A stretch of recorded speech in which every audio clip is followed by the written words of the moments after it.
A dividend is the distribution of corporate profits to eligible shareholders. Dividend payments and amounts are determined by a company's board of directors. Dividends are payments made by publicly listed companies to reward investors for putting their money into the venture. What's going on, guys?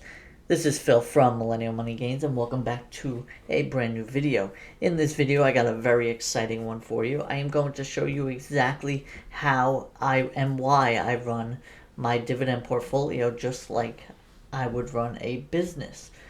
If you guys are hyped for this video, for this different type of video, please make sure you smash that like button. I really do appreciate that. Also, if you want to join the family, subscribe to the channel. We post here at least every Sunday and every Tuesday. So that's 2 times per week. Make sure you guys are subscribed and you join the family. But without further ado, let's hop right into the video. So hopping right in here, just like with every other business, I did make a little spreadsheet of just how I compare. Now this is not the spreadsheet that I actually use. This is just something I made up for in terms of the video. So we're going to go with expenses. So expenses right here, this top line. This is what I choose as my allocations for every month. So right now I put it at about $2,000 per month for its expenses, and that will be a total of $24,000 per year. Now obviously this isn't exactly the same as an expense with a business, because with an expense with a business you don't have that capital available anymore. You bought inventory or you bought other things. But in terms of the dividend business and why it's so great, you can use that $2,000 that I use every single month that I get from working my full-time job, and I put that into this business, and I still have access to that $2,000, even though that $2,000 is now making me more and more money. So that is why I love dividend investing so much. So next up, we have margin and yield. So margin, obviously with a business you want higher margins. The higher margins the better. And in terms of the dividend business, we are going to be talking about dividend yield. So obviously her margins in a business should be at least 30, 40, if not even higher, 50, 60, 70%. Total, our dividend yield comes to about 5.39%, which is also a bit higher than a lot of other people's dividends yields of their accounts, depending on what they are investing in. Now, personally, I'm not just investing in high dividend stocks. I am investing in a lot of lower dividend stocks too. Like, I have a pretty big relative position in Apple in terms of my overall portfolio value. I definitely want to increase that. And they only pay a dividend of like 0.5% yield. So that is my dividend yield on a yearly basis, which is 5.39%. So I put here the next line, I put gross annual profits. Now this could be gross annual profits or gross annual expenses, right? So like I said, I'm putting in $2,000 a month, which is, in terms of taking money out of my pocket, right? So I'm putting that in, so that is an expense towards this to try to build this business. But I also have that capital available to me if I wanted to take that and put it into another portion of this business, meaning another stock or a different type of play. So gross annual I put as $24,000. That's $2,000 every single month, and that is what I've been averaging for the past four months or so since we started this portfolio, since the beginning of this year of the portfolio. I would eventually like to increase that, but for now that's what I'm doing, about $2,000 every single month into the dividend portfolio to try to get that snowball rolling. The more I put in, the more it's going to accumulate. So next up we have net income, and this is going to come down to exactly what my dividend portfolio is paying me.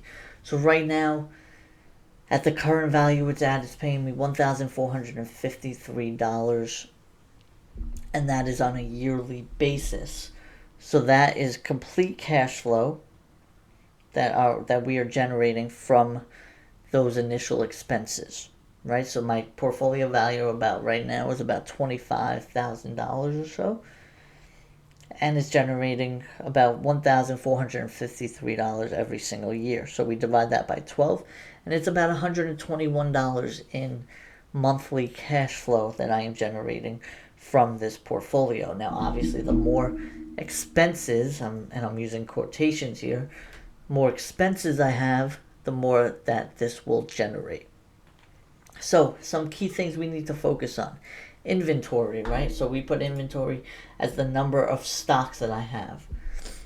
Now, this just doesn't go down to the number of stocks that I have, but also the diversity that I have and the allocation of those stocks, how many shares of each stock I want to own. What percentage of each stock do I want that to make up my portfolio? For something like Apple, I wouldn't mind having it as a greater percentage than something like AT&T. So I am trying to rebalance that just so I get my Apple position a lot higher than my AT&T position. Right? So R&D, research and development. We put that as our only expense, right, is time. So this is just, a lot of companies spend millions and millions of dollars, obviously, besides on the sides of the company. But R&D, that's just going to be our time. This is going to be our time researching these stocks and trying to find which stocks I want to add to the portfolio. This is our time to read over their financials. This is our time to read their AK forms. This is our time to read everything about the company and see how it fits into my portfolio or my business, as I like to call it.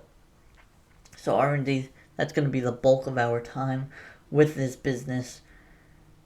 That is where we're spending most of our time. Capital gains. So this is not just cash flow, right? So like I said, we're generating cash flow of about $121 every single month, and we would like our capital gain to be around 7% on an annual basis. Now, obviously, this is going to differ every single year because the stock market doesn't return 7% every single year, but over a long period of time, it averages about 7% in the market.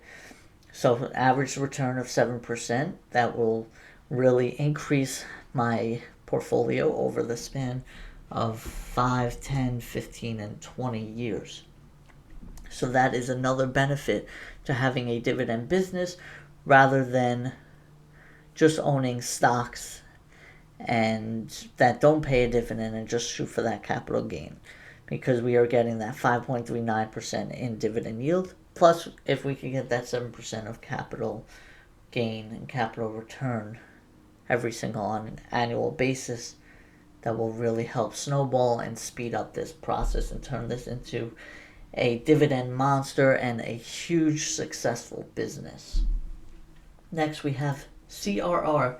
This is the customer retention rate in businesses. Now, I use this one. Now, I'm going to change this to SRR, to my stock retention rate, right? So we want to keep each stock for at least 1 year if I am positive on the position, right? So if I have capital gain on the position, I want to keep it for at least 1 year, so that way I get charged long-term capital gain tax rather than short-term capital gain tax. So if I hold it for less than a year and I'm holding about, let's say I made a profit of $10,000 for 6 months, and then I sold it, that would get taxed a lot more heavily than if I made that same profit, $10,000 over a 13-month period.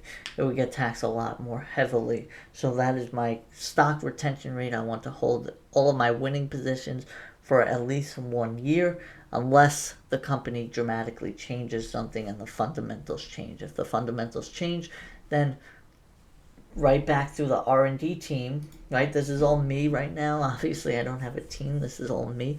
But the R&D team is going to make sure that these companies are still following the same vision that we want to see the direction of our business go in.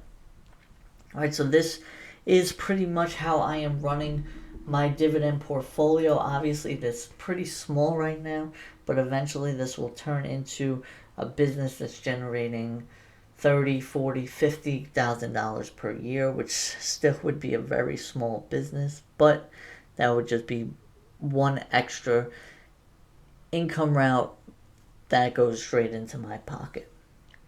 So obviously, the more dividends and more cash flow this gets, we can put that money right back into this business and grow it even more and even more. That's how the dividend snowball comes into effect. So that's pretty much going to wrap it up here. If you guys did enjoy it and took anything away from this video, please make sure you smash that like button. It really does help out the channel. Also, check any links in the description for some free stuff. You get some free stocks down there if you want to use WeBull or Robinhood. Just click those links. It's free money. Why not? You could sign up, get the free stocks, and then leave and use a different brokerage, whatever brokerage you want to use. But why not? It's free money. It helps me out as well, so I appreciate that.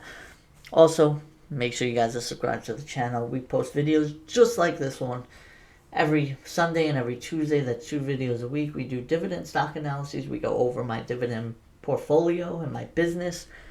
And we really enjoy posting about dividends and enjoy making videos about dividends. So I want to thank you all for watching. Let me know what you guys thought about this little business idea and how I create the analogy from that to my dividend portfolio.